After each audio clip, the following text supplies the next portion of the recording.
Welcome back to Mornings with the Mandalorian, the show where It's we Boba talk. Takeover, Wait, Spencer. Wait, no, no, no, it's no, but actually no, wait, Mornings but with the but we're talking about. Mandalorian. But I'm confused It's because we're talking about the Mandalorian. it's man it's Mornings with the Mandalorian again. This We're is back Mornings early. Mandalorian Takeover question mark episode title. I'm really confused. I don't understand. Um, No, they saw what we were doing with our podcast and they're like, we should do that kind of thing, but with this show. but with the show, yeah, exactly. Well, we're here for Boba Takeover, episode 5. I'm your host, Spencer Chandler, here with my co-host, Christian Miller, and this is a little bit of an interesting week because we're talking about Book of Boba Fett, but it feels like we're talking about The Mandalorian, and um, there's Season probably 3, episode point 0.5. episode point 0.5, exactly. As you can tell, I think this is probably the second time we've ever done a point 0.5. If you like the begin since in the history of the podcast, we've done 0.5 episodes. I think we should, if we actually did care, we would make it that, but we're not going to do that. So we are very excited to talk about this episode. I know I am. Christian seems like he just got finished with his either first or second viewing. Um, Yes, I, it's the first one I wanted to watch again. I agree. I'd say that, yeah. And yeah, we haven't gotten through all the logistics of the episode. We normally the Yeah, preambles, but just to say that I'm excited to talk about me this. too. And as Christian and I were talking about, this is going to be the first time I'm ever drinking coffee while doing the podcast. So who knows what I'm going to be like. I'm normally not that active on coffee. I hate to burst your bubble, Christian. It No. it just makes me focus. That's about it. Um, but before we get into it, Christian, do you have any fun Star Warsy things for us this week? I'm not sure. I mean in the past 5 days, I've seen you in person and I was wearing a Star Wars shirt then, and you were very And I understated said about that's a it. cool shirt. Yeah. As if you've never seen it before, and as if like we were just connecting for the first time with Star Wars. Yeah, it was a little awkward in the moment. I understand, but we also haven't seen No, each I mean other. that was the humor in it. You were like, "Oh, cool shirt." Yeah. I think I meant it to be like that, but then I couldn't tell if you took it that way or if I you took took it it that that I way. was okay. Okay, good. I'm glad you took it as a joke. But yeah, so we also hadn't seen each other in a while, so it was very cool to like kind of get together and do stuff. Even if we did just run errands for an entire day. Yeah. But for me, I haven't really done anything Star Warsy this week, but I did watch Flushed Away today. I got one of my roommates to watch Flushed Away for the first time. And I like that. it was You really good. you've been bargaining for a while to get them to watch La La Land, but they finally caved for Flushed Away. Yeah, it was literally me and one of my roommates. I was like middle of the day. It was between classes. I was like, "Hey, we have like 2 hours to kill. Do you want to watch Flushed Away?" And he was like, "Sure." But they took it off HBO Max. So if you're trying to go on HBO Max, it's no longer on there. So you had to pirate it? No, Christian, I would never do that. That's illegal. Well, high school Spencer had a had a pirated copy of Flushed Away before HBO Max came Well, around. I found a copy that happened to me in my Google Drive. I have no idea how it got there, but I happen to have a copy Someone of Flushed Away. airdropped it to you. Yeah. Maybe we'll see. I bet David Bowers gave it to me personally. That's probably what happened. Yeah. But anyway, For the uninitiated, we're into the movie Flushed Away. We covered it in an April Fool's joke last year, even though it wasn't posted on April Fool's. that's my bad. And occasionally We we'll definitely drift recorded it into like it. a week before April Fool's Day. Yeah. I still have the audition sessions, the Adobe Audition like Oh, really? file. Yeah, I don't know why I haven't deleted it. I think I ended up editing that, or did you end up editing it? I didn't edit it. We transferred it. Like That's I right. Anyway, shared it. if you want a funny movie commentary to listen to while you're watching Flushed Away, it's back there. It's called A Very Normal Star Wars Episode. I think it came out April 15th, 2021. I went and looked it up today. It's the only reason I know. Um, but Christian, enough dilly dallying. Okay, let's talk about the Book of Mandalorian, episode 1, or as lay people call it, the Book of Boba Fett, episode 5, Return of the Mandalorian. And the first thing that I'll ask you is, how did you watch it, and what were your immediate I guess, reactions to this? Well, I watched it an hour before we were supposed to record, or not even that long because we had to delay our recording time. I was Yeah. eating a quesadilla. I was using my over-the-ear headphones because not only was the earbuds I was using broken, but I lost them today. Um, but yeah, I sat down, watched it. I tried. I had to avoid a lot of spoilers on Twitter, not like overt spoilers, but like jokes that like Yeah. some of them some of them I thought were going to be bigger than they were. Like some people were saying wizard, and I was like, is Kitster gonna show up? And then there was like there was a tweet about Amy Sedaris as Pelimoto that like I just sort of disconnected from the episode. I thought it was just like a general statement, but Because she'd after already seeing that, shown up in an episode. yeah, and I figured it's like I just once she showed up in the episode, I was like, okay, that's probably what that was representing because she had a huge role in this episode. But but yeah, I watched it while eating a quesadilla, so that was great. And it was I got it. It was a good quesadilla, and literally I just got a text from a number that I guess is it's like a personal number from the person in the kitchen, and they asked me how my food was, and I said pretty good. Where'd you get your quesadilla at? Like the But college food court? no, like a tavern. Oh, I picked it up from DoorDash. Yeah, it's not the same number that like notified me that the order went through. It was just like some. that's funny. No, I've never used DoorDash, so I don't know if that's normal. Have you ever used DoorDash before? Yeah, I So is use that it for. normal? Do they normally ask you how your food was? No, it's just I think it's just a restaurant thing. It's not from DoorDash. It's from someone who Oh, works there. that's funny. I like that. Well, for me, I watched this episode. Oh, you didn't say what your immediate takeaway. What was your overall reaction when you first watched it? Were you more excited than usual on Book of Boba Fett recording nights? Yeah. Overall, I I think. I mean, I think it's a good episode by like by the Mandalorian standards, Yep. but also I do have some cynicism because like it's just so weird how like this is obviously going to be held up as like the really good one um when and some of the new things are just like so intrinsically exciting because it's we're seeing new imagery that just makes me like just again okay, why are we going back to Tatooine? Because they didn't have to do a project where they go back to Tatooine. Mm-hmm. um but um yeah, it's weird, but I think it's as a person who started this podcast for the Mandalorian specifically and has experienced fandom in a different way since doing this. Um, it's a nice thing to go from like a dark little period of like ambiguity to like okay, here's where we're headed in the coming year. I guess Yeah.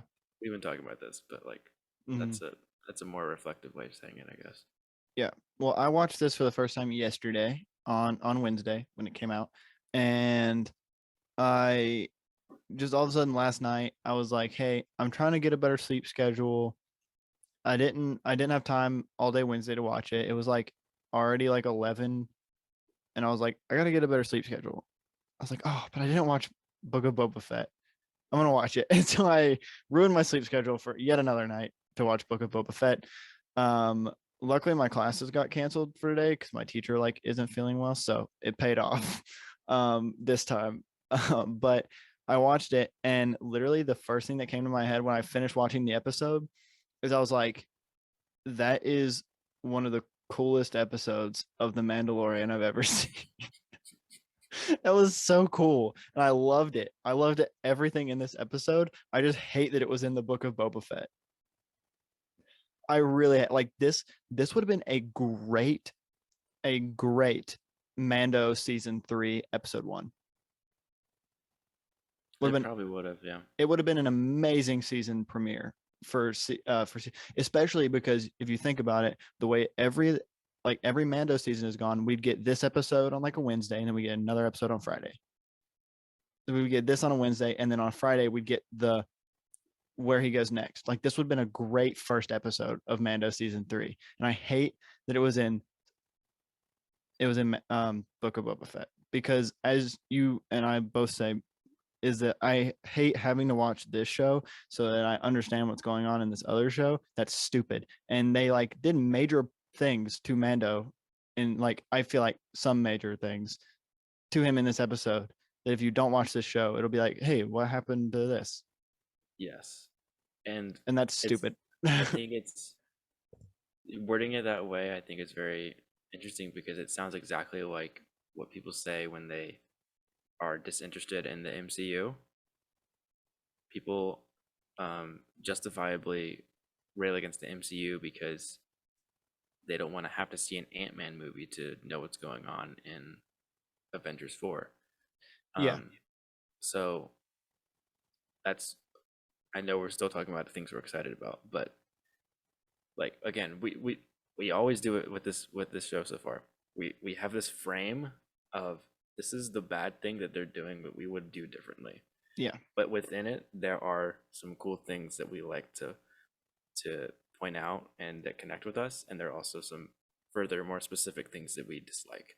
Yeah. So we're But still also kind like of operating within that frame but also of with like, in that analogy, in this frame, everything is awesome. Like oh yeah, there's only a few specks of things. that are not good. Like this Yeah. this episode makes me feel the same way that I feel when I watch good Mando episodes. Like I just felt so good watching this episode, and I was like, oh, I've been wanting this. And it's really sad that the episode of this show that I enjoy 10 times better than any other episode is the episode that does not have Boba Fett in it. Yeah. It's and okay, and bless Tamara Morrison's heart. He's doing I know. everything he can. He's doing so well. And like you sent me a tweet. I'll let you say it because we both agree with it. I think the tweet that you sent me last week. I don't remember. Okay, it was basically Tamara Morrison. I'll paraphrase, saying that he speaks too much. Oh, yeah. It was a quote. Oh, where is it? It was a quote of Tamara Morrison basically saying that he tells Jon Favreau and Dave Filoni that he speaks too much, and they're like, "We'll just cut it out in post. Don't worry about it." Like he's like, "Boba wouldn't talk this much. Boba would never talk this much," and they're like, "Don't worry about it." I got it. He said, I was hoping not to say as much as I have already in the first 2 episodes. I speak far too much. In fact, in the beginning, I was trying to pass my lines on to Ming Na Wen. I said, excuse me, director.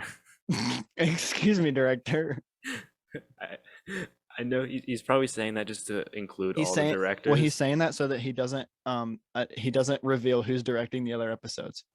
That too. He's just like whoever the episode director was, but that's funny. Just the excuse me, director. I really feel that Ming-Na should say these lines because I want to stay mysterious. I want to stay quiet. Sometimes I'd say to Favreau, I think this is too much. I think this is too much. I said, Noah, this scene tomorrow. Okay, I also want to get into that. There's this guy named Noah something something who's like doesn't have any writing credits except for this show. He Interesting. said, I'm talking too much. This Boba Fett doesn't talk this much. Look, I've got all these paragraphs. I think we should get rid of it. And John's going to Atlanta, so don't tell him. So that morning on set, I get a call from Atlanta. John wants you to say all that dialogue. We'll cut it out later. So he was even keeping an eye on us from all areas. Yeah. So they're not filming this in Atlanta? There was quite a bit in LA. Oh, okay.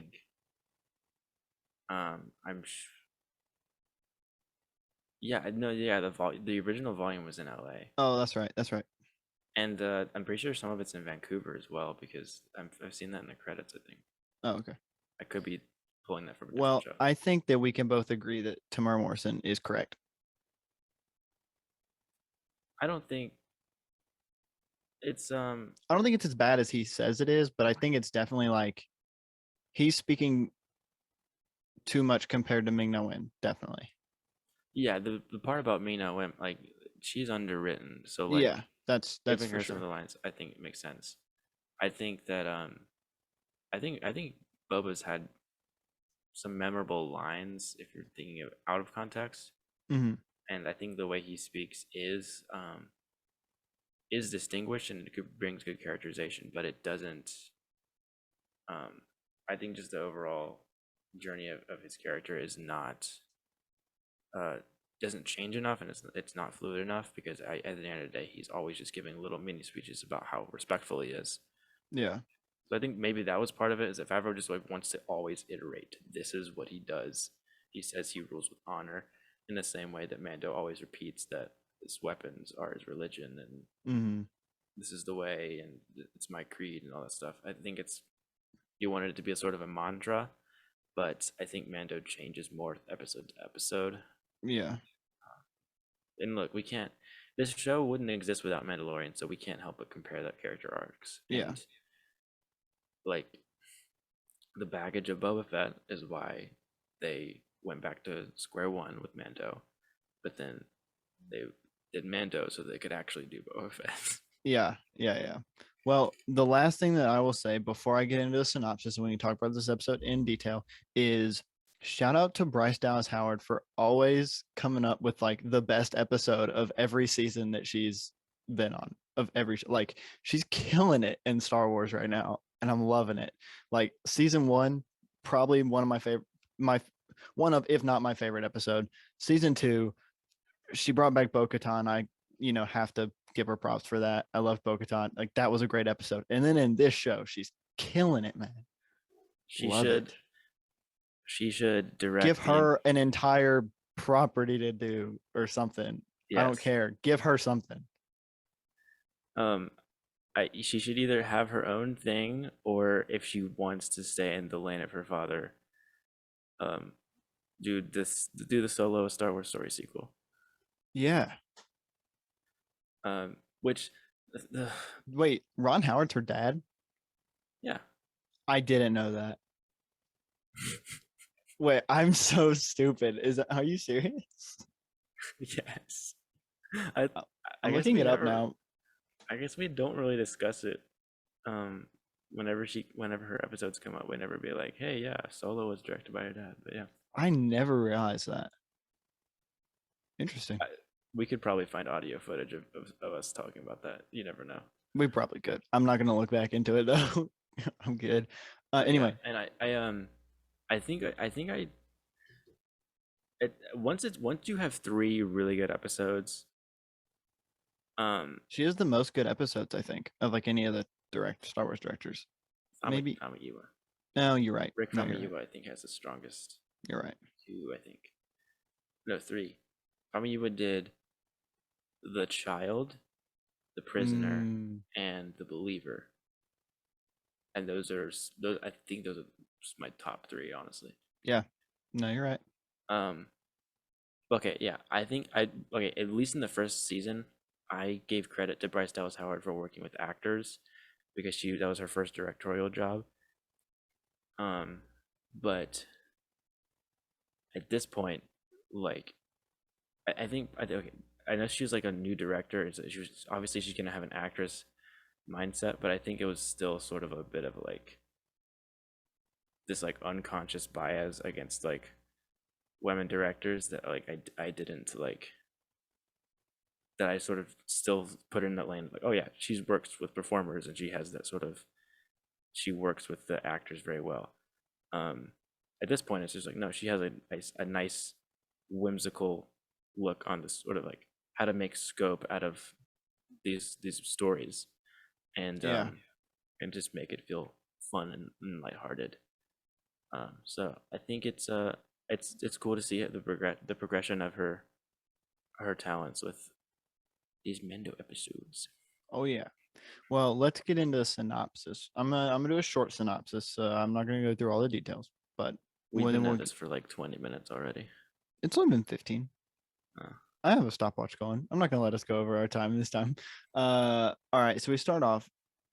They don't even like. They do like the recap, and then we see Mando, and like, so we get Mando. He's being a bounty hunter again. Defeats this like boss of like a meatpacking organization, it looks like.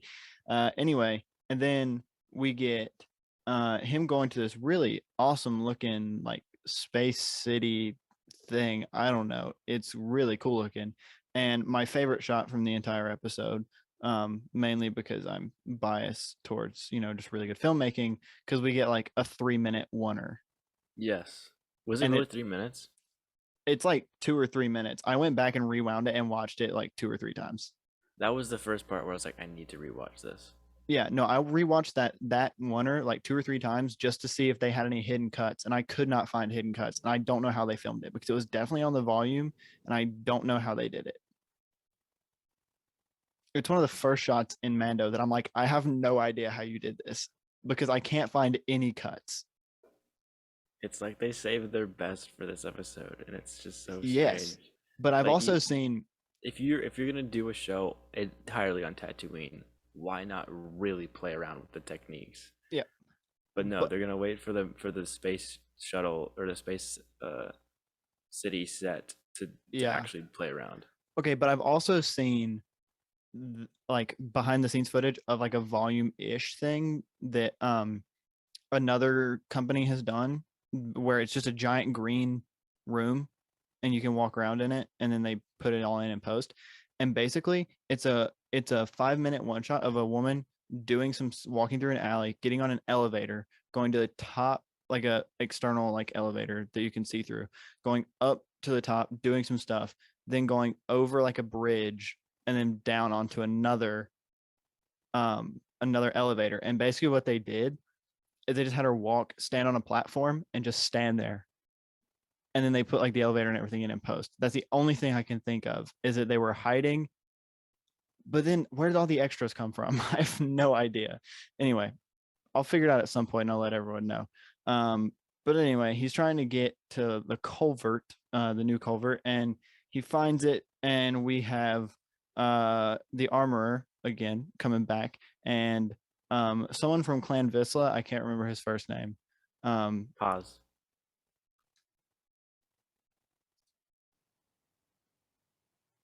I said pause. That's his name. Pause Vizsla. I was not telling you to pause the recording. Oh, that's funny. Anyway, so Paz Visla is his name. Totally forgot his first name, but anyway, so he's trying to. Which Uh, it pause in Roman means or in Latin, I mean it means peace. That's pax actually.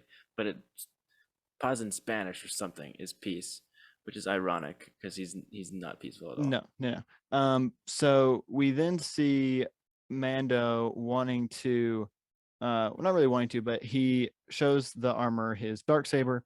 The fact that he has won it, and she kind of gives him like a backstory of Bo-Katan and the Night of 1,000 Tears of the Empire destroying Mandalore, and kind of why his like sect of the Mandalorians have survived, because they were on a moon, not actually on Mandalore. Anyway, we then see that he gets his Beskar spear turned into something, because it's apparently Beskar is not meant to be weapons; it's meant to be armor, and so Best that's kind of what she says, though.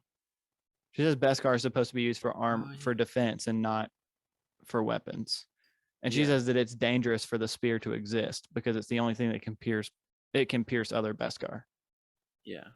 That was like it was one of the only times she said Beskar steel, so for some reason I thought it was a different element, but yeah, it's Beskar. Yeah. So he has her forge it into some sort of armor for Grogu, It's which is chainmail. yeah, chainmail for Grogu, which is really sweet. And also when she ties it up, it looks like a little baby Grogu head. Very Yes. sweet. I loved it. It was so cool. So this implies that he's going to go get Grogu back, or at least go see him. He says he's going to go see him, but we all know that he's going to try to get him back. I mean, he's not going to like let him stay with Luke.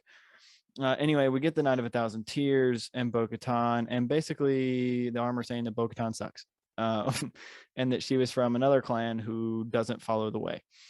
He then trains with the dark saber, and we see yet another character struggle to wield the dark saber because it is different from other lightsabers. It actually has weight, comparative to other lightsabers. Then Paz Vizsla challenges Mando for his what he thinks is his rightful possession of the dark saber. Mando wins barely at the end, but when he's asked if he takes his helmet off by the armorer, he said yes, and he is kicked out of his group. So he is no longer a Mandalorian according to the armor, unless he can be cleansed in the rivers below Mandalore. So that's going to be a bit difficult for him. So anyway, he leaves because Pelimoto has told him that she has a ship for him on Tatooine So anyway, he leaves because the armor is a buzzkill. because the armor is a buzzkill. And he gets on this Kulito shuttle.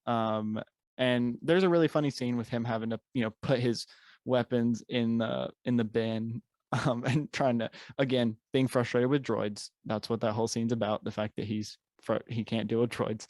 Um, Or and he losing his weapons. or losing his weapons, that too. And then we see Pelimoto on Tatooine, and we get an alien reference. I mean, not alien reference, Jurassic Park reference. So that's cool. I Um, didn't notice that.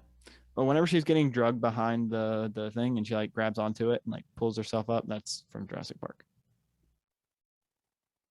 Like that's specifically Jurassic Park. Yes, I'll show it to you after the recording. It's a definitely Jurassic Park reference. You But we forgot also to see, mention the little Rhodian. yeah, we see the little Rodian on the shuttle. He's really cute, and he's like trying to kind of play with Mando and be like, he's very intrigued with Mando.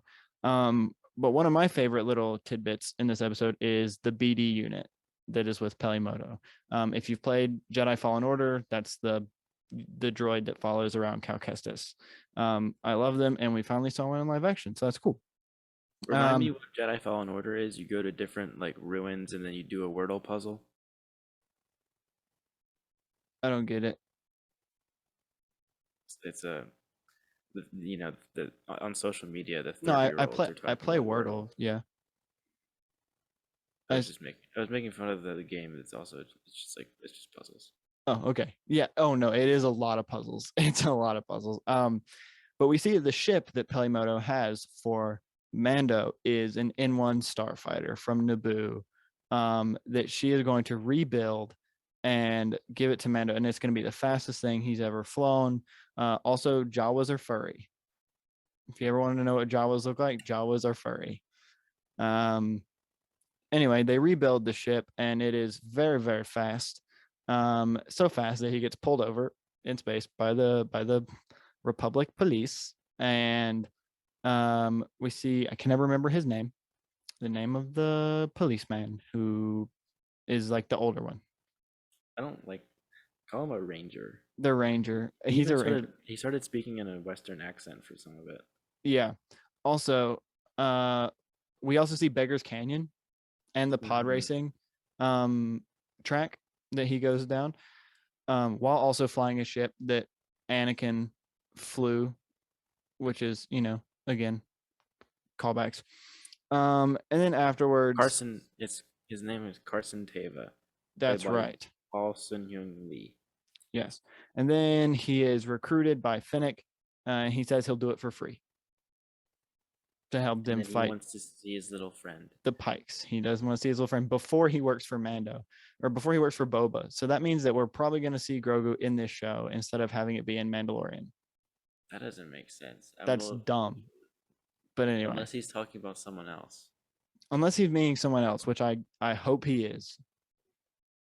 Bill Burr. Why would he be his little friend? Not Nick Nolte's character. He's dead. Because he's dead. He's dead. He's been dead for quite some time. Let's go back to the beginning. Back to the beginning. All right, so we'll save the speculation for later. Mando is back being bounty hunter. Okay, so when he's walking out of, killing all those people, and he's had trouble, wielding his saber, he hurts himself, and he's very like, back into it. And I was looking, I was like, this is the character development that Boba should have. Like, not that this exact character development, but like any character development at all. Like, you can tell that Mando has changed based on what's happened to him, and it's like very obvious. Whereas with Boba, it's like, yeah, man, I was in the Sarlacc. I'm all cool now, though. I mean, I make all good decisions. We saving everybody. I'm gonna make an analogy. It's gonna seem Gotcha. It's gonna seem a little weird, and it's not comparing the actual. Only one of the comparisons is a kind of direct one. The other one, not so much. Anyway, so two actors that are compared more so in appearance than anything because they look a lot alike: Ryan Gosling and Ryan Reynolds. Yes. With Ryan Gosling, his strength is he does very little with his face and his voice, but you can tell he's repressing so much, and he does his best when he's trying to contain very intense emotions and reactions. And he's had the two opposite ends of the spectrum where, like, in the Nice Guys, it bursts out all the time, and he's like tries to hold it in, but he's just like so dumb and ridiculous. And then you got First Man, where he's playing Neil Armstrong, and he can't express himself. Anyway, that is Mando. And then That is Ryan Mando. Reynolds. Then Ryan Reynolds is Boba Fett, only in the sense where you see what you see is what you get. Yeah. Where he's just gonna be like, yeah, it can be interesting, but it's not dynamic. Yeah. Yeah, I agree. Didn't think I was gonna compare Boba Fett to Ryan Reynolds, but here we are. Yeah, here we are. So, What I got mean, us here?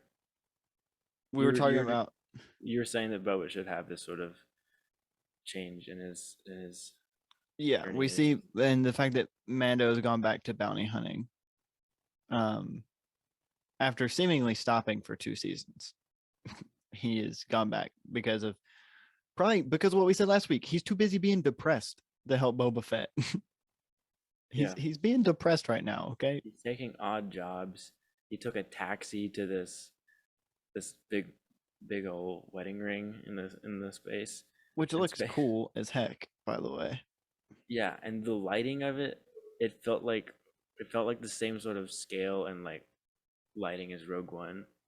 Yeah. Um, it just feels it's such a refreshing thing from Tatooine, where Hmm. like not only is it a new concept, but it's done in a unique, fresh way. Um, that we just haven't been getting from Tatooine in this show. Yeah.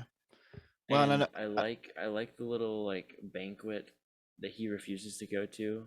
We don't yeah. really get to know those characters, but it's like There's some they're cool being, looking aliens in that shot. yeah, and they're being friendly to him, and he's Yeah. like, no, Not having it. Nope. He's gone back to pre Grogu Mando. That's what he's acting like. a bit, but it's more of like I think he knows what he wants more. Yeah, that's true. Yeah. Um, by the way, the butchers, the Klatooinians, which I'm finally memorizing that species name, Yes.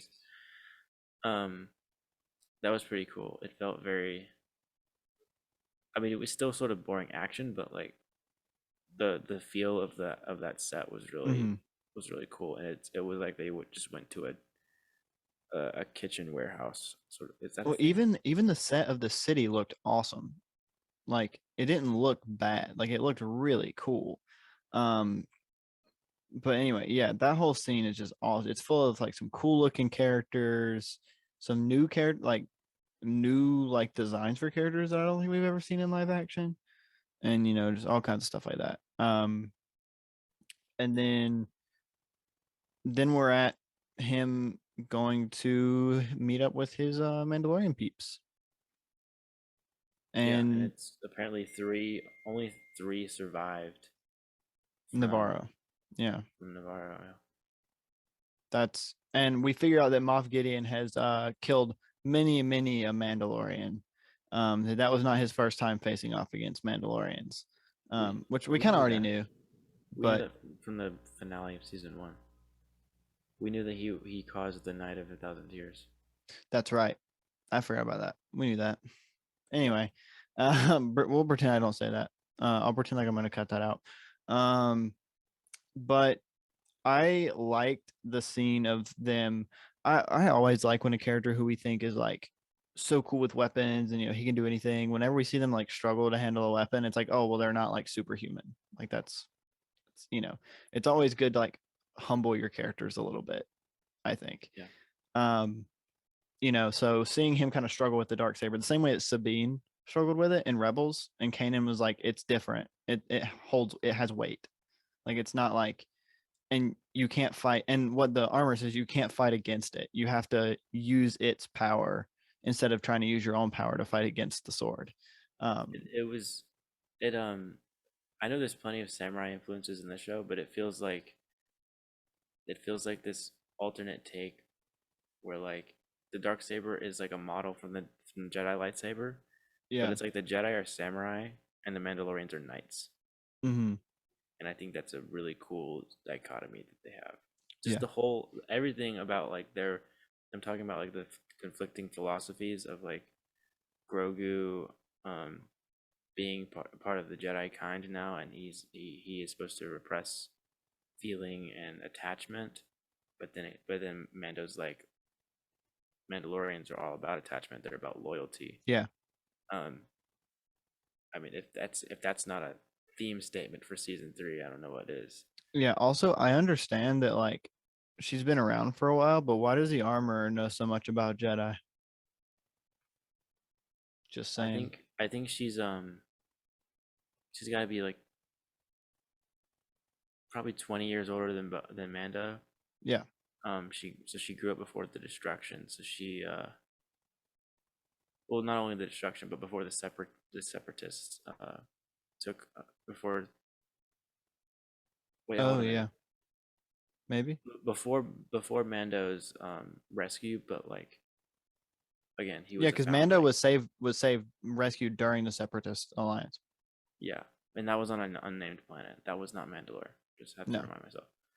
Um, but before the Clone Wars, I would think she was probably a child probably. and grew up with some of that history. I called it when as soon as there was that shot of Paz looking at the dark saber, Oh yeah, I I was could tell. like, he's gonna challenge Mando, Yeah, and like, there's a reason why we have this like triumvirate here, where there's gonna be two clashing and then one sort of moderating. yeah. I also Voiced by really. Jon Favreau, by the way, who also voiced Pre Vizsla. Oh really? Yeah, I really liked his armor. Also, his armor just looks. I love Death Watch armor, and that's basically what he's wearing. And he's just wearing Death Watch armor. So does that mean that Mando's sect of them is Death Watch? Because whenever he got rescued, they were all wearing blue armor. yeah, it's predominantly Death Watch, and it is Because yeah, also it's Death Watch, they weren't on Mandalore. They were on a whole separate planet, or like the moon beside Mandalore. So that would make sense. yeah. Um, but what I think we got from that montage was that the Mandalorians fled to Concord Dawn entirely once it was destroyed by the Empire. I think she said that everyone on Mandalore died except for those who were on Concord Dawn. Oh, oh, that makes That's sense. why they Well, survived. so only the extremists, mostly only Yes, the extremists only survived. the extremists survived. That's why. Which also I don't understand because Death Watch took off their helmets a lot. Pre Vizsla took off his helmet a lot. I think the brutality of the Empire, like they needed to survive, so they started forming a new culture. And Probably. that's the thing, like they emphasize like the old ways, but they're also employing a lot of new Yeah. methods to like, let's be honest, they're subjugating their own foundlings. I think it's a form of abuse to be raised in that sort of strict environment. I think that's why Mando is so closed off to attachment. Like they say they're into loyalty and attachment, and that's what he sort of says, and it is an emotional bond, but there is also not a lot of openness. And yeah, I loved it. I'm really um, I need to go back to those Clone Wars episodes, but like, and it's weird because I don't think the exposition was great in this episode. Um, there's a lot of just explaining stuff, but I kind of did need the refresher, Yeah. and the general audience needed a refresher. But anyway, this like the deal with the covert, and that they are the one of the only representations of Mandalore in this galaxy at this point in time. Not only that, but like in this fandom, like people are being introduced to the Mandalorians through them, but they're only a small like number of like perspectives that have popped up throughout Mandalore. And it's just fascinating because like they are they're portrayed much worse in the Clone Wars, Yeah.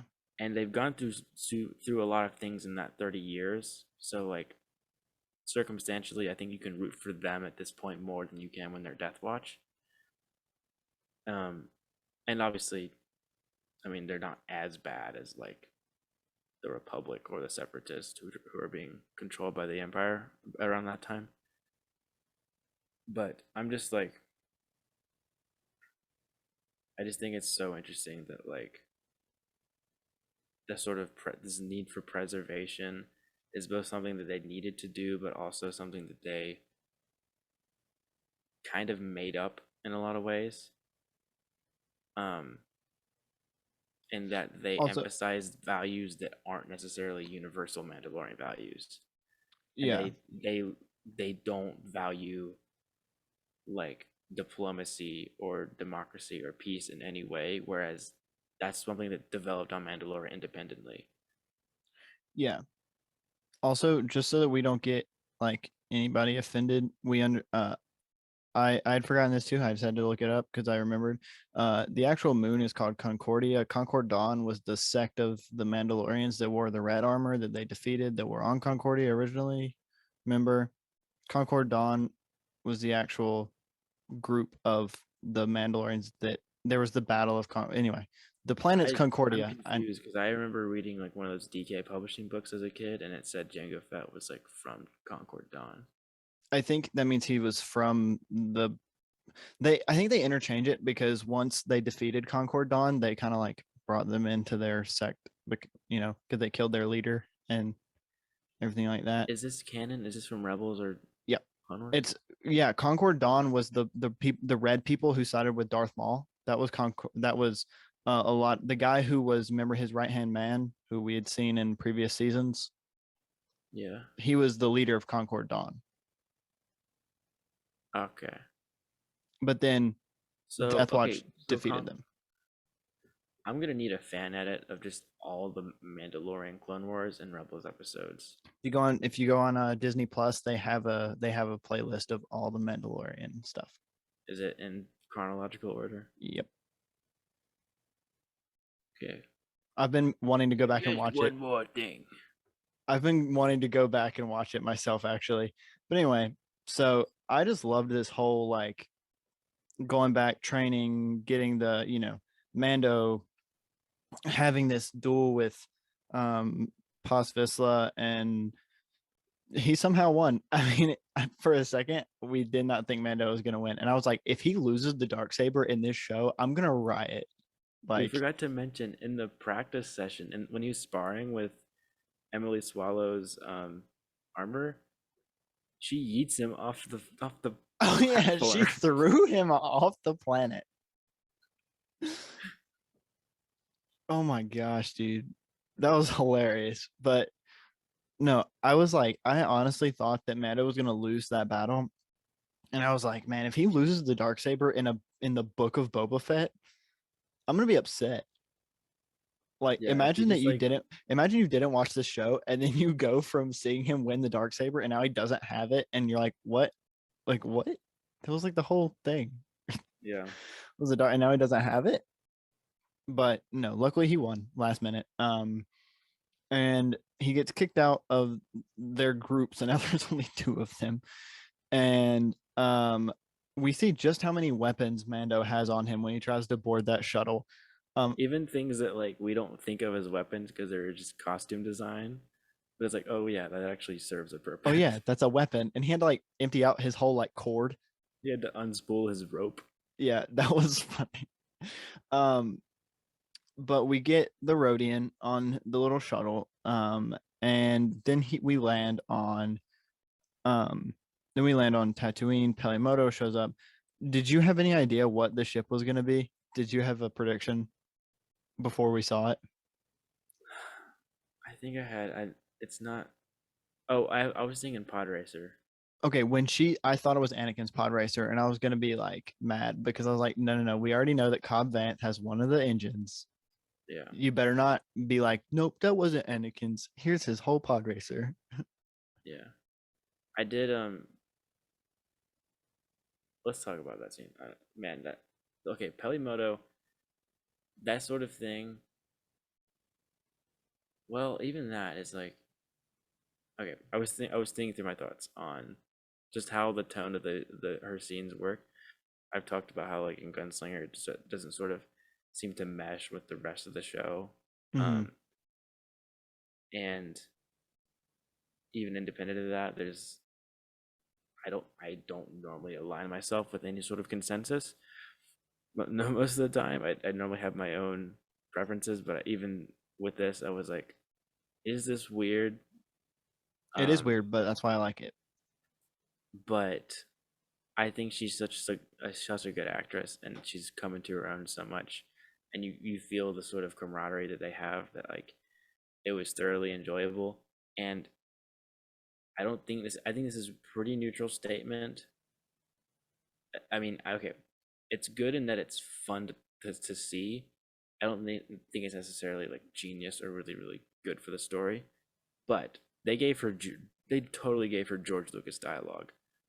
Hmm. Just a bunch of mumbo jumbo, a bunch of phrases and jargon to Random say, crap that doesn't make any sense. Yeah. referencing a bunch of parts and species, and also the one thing that's not George Lucas is improving, where she's just like, "Oh, I did a Jawa once," um, but so many Also, like it's the first person that ever speaks Jawa that's not Jawa.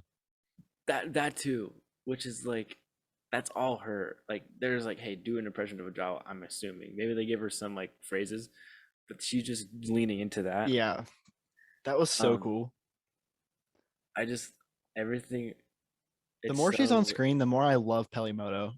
it's so ridiculous, and it's just so fun to watch. And her droids are so annoying, and it's like they're these Hmm. little interns that she keeps around, which is even that is sort of a advancement of how they were used in Phantom Menace. Yeah, her and her Um, force sensitive R5 droid that one too, and the Gonk droid.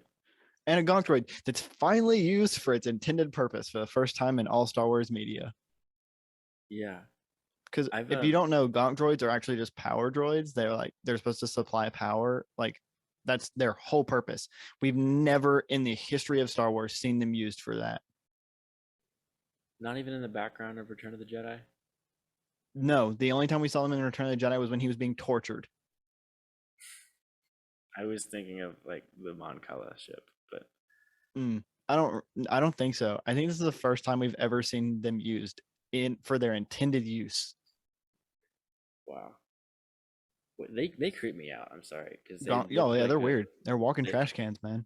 yeah, it's like it's an object, but then you feel like you personify them as soon as you see them walking, and it's Yeah, creepy. no, it's weird. They're weird, man. I It's kind understand. of like the vacuum thingy from Teletubbies. I only saw like one thing when I Oh was like yeah, no, that 4. was creepy. Yeah, kind of reminds me of that. Hmm. Anyway, we get an N1 Enough about starfighter. childhood trauma. Let's talk about a damaged little warrior cub called Mando. Let's talk about an N1 starfighter and how absolutely cool this thing looks once they put it together. I thought it was gonna be shinier. Um, I thought it was gonna be shinier too, but I'm kind of glad it wasn't. it made me. I started it in my head. I started singing "Heads Will Roll" by the Yeah Yeah Yeahs. This is not for anyone. I'm just saying it. But in the song, Karen O says, "You're all chrome," and I was thinking the ship's gonna be all chrome. Yeah. Um, but it was sort of darker, and it also made me realize that the silhouette of the ship kind of looks like the Grievous starfighter, Oh yeah, it does. but, I but a little different. I really want this. Okay, this is so stupid. But this episode makes me really want to buy the N1 Starfighter Lego set and replace all the yellow pieces with silver pieces, and then have like my own. Then add the little greebles, Yeah, which yeah. apparently is a term used for like I don't know if it originated with Star Wars design or like ship like sci-fi design, or if it originated with like airplane model kits. I think it's the latter. I think it. Yeah, it's just Um, airplane mod. It's anything that is used to like add depth and like and more detail to big models. yeah. Also, um, all over the show and most Star Wars projects, they give credit to Doug Chang, Doug Chang, because he's a design supervisor. Mm-hmm. He's gotten so far up after working for the Phantom Menace that like he just like is the go-to guy to refer to. Um, like he just oversees all the concept designers. He did the original N1 Starfighter, That's cool. so it's come full circle where like that's one of the things that he was one of the newest, most iconic things he was bringing to Phantom Menace, and now it's literally gotten deconstructed and then repurposed. Is it just me, or are they a lot smaller than I thought they were? Mm, they seemed big. They seemed big in Phantom Menace because Anakin was small. That's yeah, that's true. It felt like a vessel to him. Yeah. But also like I don't think there's okay. There's ways that this is like a really bad thing for Star Wars, but we're at the point where like the metaphors that you see within the story of them going back to the past and bringing something new, Mm-hmm. we're reaching back to the prequel era now. Yeah, that that should make every person who was alive when the OT came out feel old. Yes. But it also makes us start to feel old because Because like, we are we remember watching the transitioning prequels. into our like our OT fan adulthoods? We have a different, we've had a different childhood than them, so it's not the same. We also understand the OT old people, so we probably will hope to not be most of them. I thought that was good. I thought that was sounding nice at first, but then you're like, no, we're not going to be them. Well, most of them, like most of them are not bad. Like, you know, the ones who like acknowledge the other movies are good. You know, it's just the ones who are like, no movie is gonna ever live up to the OT. My favorite kind of OT fan is just someone who knows a lot about behind the scenes stuff, because that is like that period is like Oh film yeah. history, Oh yeah, for sure. and like it was at the apex of this, not apex, but like the starting point of this pop culture thing. And so all the little like sort of blue collar people behind the scenes like making it happen. Mm-hmm. If you're a fan who's like catalogs all that, and you grew up with that sort of reading magazines of how this stuff works, You want to be on our show? yes. Please. That'll be um epic. but yeah, and but yeah, I think I guess we've seen it throughout this entire actual show, and we've seen it pop up in the sequels and in the other in Book of Boba Fett or Mm-hmm. Mandalorian. But for some reason, because I was thinking of Doug Chang, the N1 Starfighter being purposed in this way, it feels like the most direct version of like we're reaching back to 1999, and that's what's Hey, that's I don't feel old. I still wasn't alive yet. me neither. Yeah. So hey, we can't feel old. We weren't alive yet. Yeah, which I know it sounds strange because like we've been talking about how we want new stuff, Yeah. and we don't want to be stuck on glorifying, our action figures, so to speak. Mm-hmm.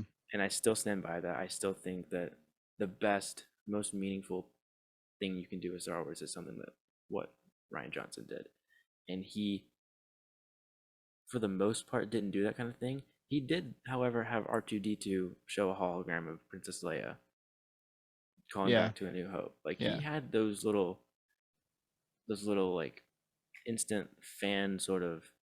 I see that. I recognize that. I love it. Um, but he also did the dice. Mm-hmm. Anyway, He did. that's for me. That's the gold standard, and it feels like almost I'm being hypocritical, but being like this N1 Starfighter is a step in the right direction. I think it's really. I don't think it's like poetic necessarily, but it still like resonates in this sort of kind of grayish way where I'm like, you're on thin ice. You just happen to be doing something really cool right now.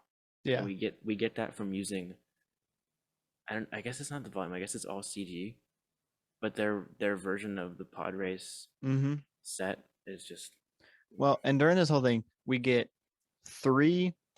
I'm gonna say we get three Easter eggs / references in this, and I'll go in chronological order. The first one, whenever we're going through the pod race canyon, we see that the the barrier that Anakin broke when going up the like the whatever ramp is still broken on the ground. It's still there. If you watch it, it's still there. So that's funny. The second one we get is that when he goes past the whenever he goes past the shuttle again and is like looking at the Rodian, very obvious Superman reference. Mm-hmm. You know, the kid looking out the plane to see Superman flying. Yeah, Superman reference. And the third one is that I don't know. You probably know this, Christian, because you know all the actors for everything. The younger Ranger that pulls Mando over, it was the stunt double for Luke in Mando season finale. Why would I care about the stunt double for Luke in the season finale? I don't know. I thought it was cool. That's that guy. I didn't watch the behind the scenes documentary, so That's that guy. He was. Oh, I didn't know it. I saw it on the internet. I didn't know it. You think I keep up with the stunt double from a character that I didn't even want to be in the show? I don't care. same with me. Yeah. No. Also, the Star Tours robot Yes. Yeah. was in this episode and the last episode because he was doing the gambling. Yeah. At the cantina last episode. Mm-hmm. Have you Yeah, been a lot of cool references in this one, and I don't think that any of them are forced or bad. I like them all. They're very cool. What was the ending of this episode? Is there anything like? Oh, the ending of the episode was the reveal of Fennec Shand, which wasn't a reveal because we knew it was going to happen. We forgot to talk about the K2SO models. Yes, the K2SO models who were Night of 1,000 Tears destroying Mandalore. They were shooting dead bodies. That's excessive, but I also like understand. Yeah, I think it's It showed you just how bad it was when they were sending things in to shoot dead bodies to make sure they were dead. Yeah, and it's not necessarily original, but I guess it's effective that they use pretty much clear nuclear, Hiroshima imagery to describe how Mandalore was destroyed. I guess the idea across, but it's one of those things where you're just like, I know what that is. Where you kind of pulled out of it for a sec, but yeah. Anyway, Mando gets back from his joyride. He talks himself out of trouble. Yeah. And he says wizard. Yeah. He says wizard. He says wizard. I'm missing something very obvious. That's what Kitster says multiple times in The Phantom Menace. Oh, yeah. Nothing? No. Considering I didn't even notice it until just now. Dude, the sheer, like, the thing is, that's probably not even a common saying on Tatooine or in general. I think Kitster's just this huge weirdo. And so having Mando also express that in weirdo language is fun. And it's iconic enough, apparently not for you, that when it was spoiled for me on Twitter, I thought Kitster's gonna show up. Because I was hearing that there was something ridiculous and fan satisfying about this episode, and I figured they're just bringing in Kitster. Which did I predict that in our prediction episode? I don't think you did. Let's just say I did. Let's pretend like you did. Good job, Christian. You predicted another thing for the show. You've already predicted like 3 different things in the show. So nice stapler. Anyway, I didn't really feel any emotional anything about the whole Fennec Shand thing because then I remembered what show we were in and I got sad.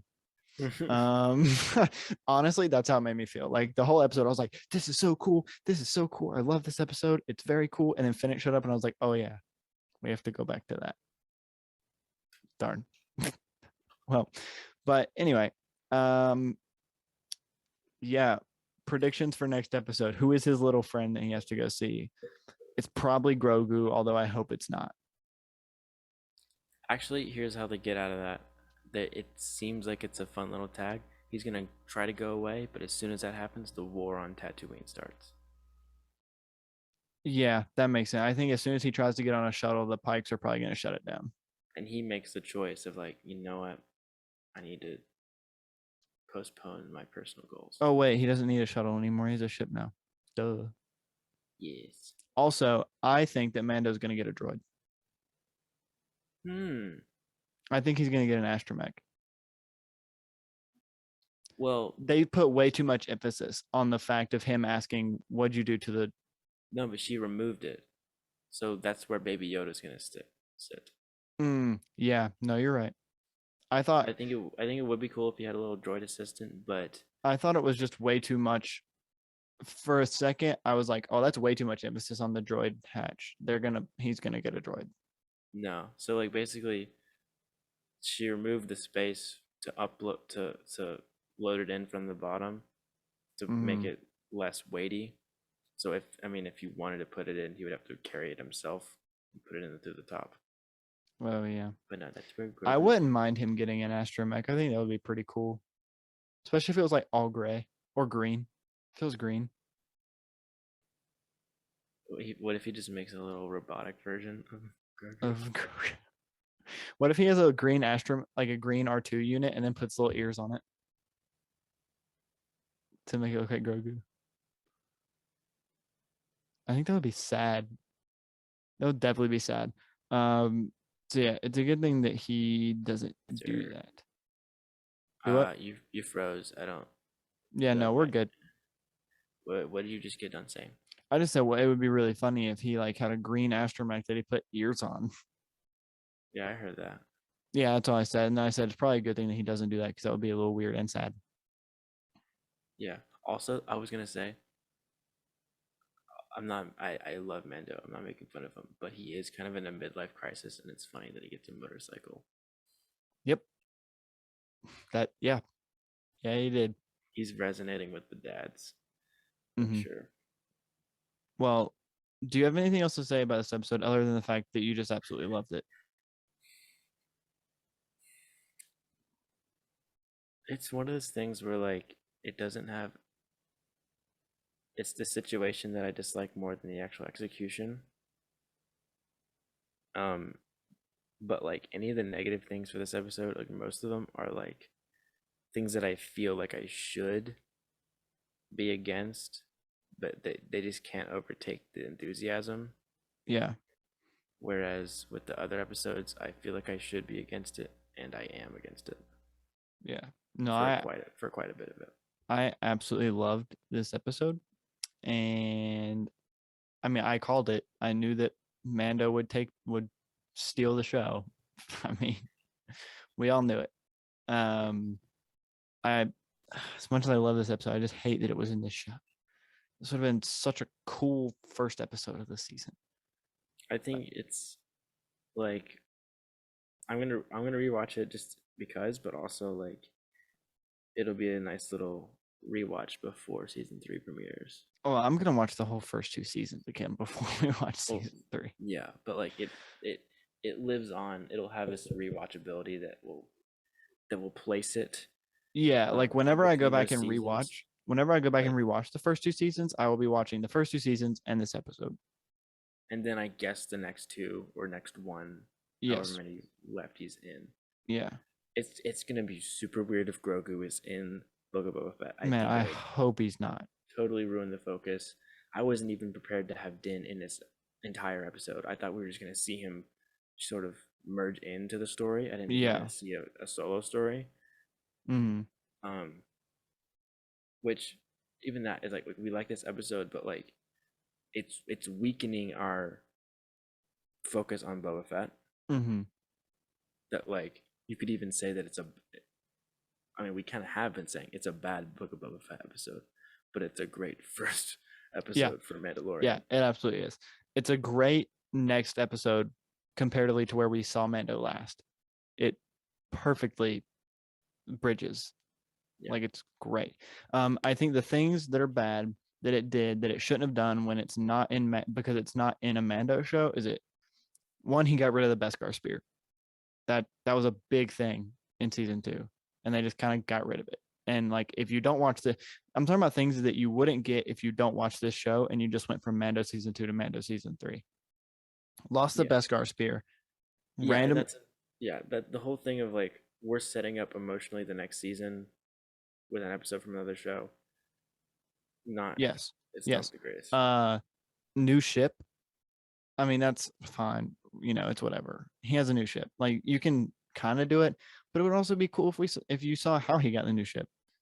Again, this is only for if you just refuse to watch the Book of Boba Fett and you're going from Especially because the Mandoverse, so to speak, is all about constructing things and using the Mhm. assembly of the tools and the sort of Yep. everything that about the bounty hunter's life is as an object is like they always show making it because it's a spiritual like formative thing Yes. for the character.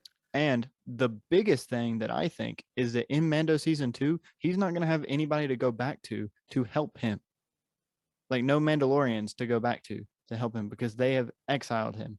And you're just going to go into that season and be like, why? Because literally in the last episode, or like not the last episode, but like the last time we saw them, they were helping him escape. And now he's like, I can't go back to them. Why? If you haven't Yeah, watched this episode, why? he's lost his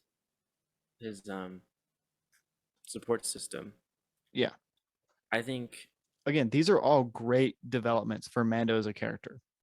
If you haven't yes, watched this episode though, and you just go from Mando season 2 to Mando season 3, you're going to be confused on a couple things, and that's why I don't like that this was in Book of Boba Fett.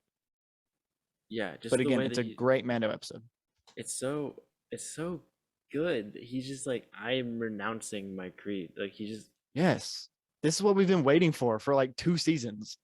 he's been he's been the Virgin Wojak and now he's the Chad. Yes, I'm not the Mandalorian. Yes, And again, such a good episode. and I just like that. Okay, so his the people he's gonna go to. I would love if in some way he unpacks how he was raised because um I mean we get it. We like our damaged violent sort of underworld characters. But he's been in that forever. Like even though they saved him and have this attachment to him, like that culture created that for him. And whether he talks to another, if he finds another rogue Mandalorian, that would be cool. Someone who got Oh out yeah. of the foundling Mm-hmm. or out of the covert, or just someone from a different area of the universe, or another thing, not a Mandalorian, Omera, Yeah, that would Julia be cool. Jones's character. He Yep. needs to return to that. And part of what makes me think it's going to happen again is that he's going to continue finding, he's going to keep meeting new child characters that aren't Grogu. Mm-hmm. I hope that's what the Rodian is setting off here. Mm-hmm. Is that he's going to keep sort of being reminded um, of Grogu and sort of not replacing Grogu, but like having new opportunities to have those same qualities, those same fatherly and loving qualities, but just to just anyone. Yeah. And I think that could happen if he goes to Omera's planet and reconnects with those kids. Yeah, I And agree. they would punch him if they see that Grogu's not there. Yeah, they would. A little kid would be like, "Ow!" You know. Sorry for the audio only listeners. I mimed punching the screen. Yeah. Well, I am very excited for Mando season 3 after this episode. Am I excited for the rest of Book of Boba Fett? Sure, we're getting it whether I'm excited for it or not. So I'll watch it. Um, anything else to say, Christian, before we wrap up the episode? Oh, I find the portrayal of the Rangers of the New Republic interesting because I can already feel this tension of like this is the army and this is the representatives of this new republic that does not see the First Order coming and they just entirely drop the ball. Yep. And not that doesn't mean that like I don't know. It's not that like I think that they were in the right. I think they should have let Mando off the hook earlier than they did, but there is this sort of lack of urgency of this like, it'll sort itself out sort of thing Mm-hmm. that like, I mean, I've read Bloodline, which is I think one of the top Star Wars novels, and it sort of details how complacent the New Republic is in the years before The Force Awakens, about how they just turned a blind eye to literally like senators funding the First Order, and hiding it, and all the little backwater sort of deals, and like it's interesting to see the seeds of that being planted. It was like they're not tyrants, so they're graceful, obviously, but they're also not. They have this blind optimism about evil in the galaxy Mm-hmm. that did not come across Moff Gideon in any way. They let this in, they let this like entire like little empire like sect roam the galaxy and like have full like Navarro's probably not the only one that they had under control. No, and Mando thinks they're gonna execute him. Okay, I was like, you're really trusting the New Republic there, aren't you? Yeah, yeah, that's the thing. It's like the they're gonna be basically like I don't want to get politics, especially because I don't have a fully developed vocabulary for politics.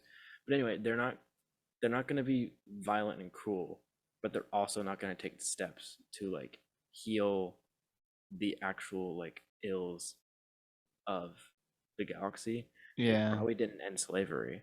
No, they definitely didn't end slavery because the Pikes are still out there. Mm-hmm. So like, it's one of those things where like J.J. Abrams, I was just like, why'd you recreate this conflict in The Force Awakens? Like, why'd you come up with another just ignorant republic?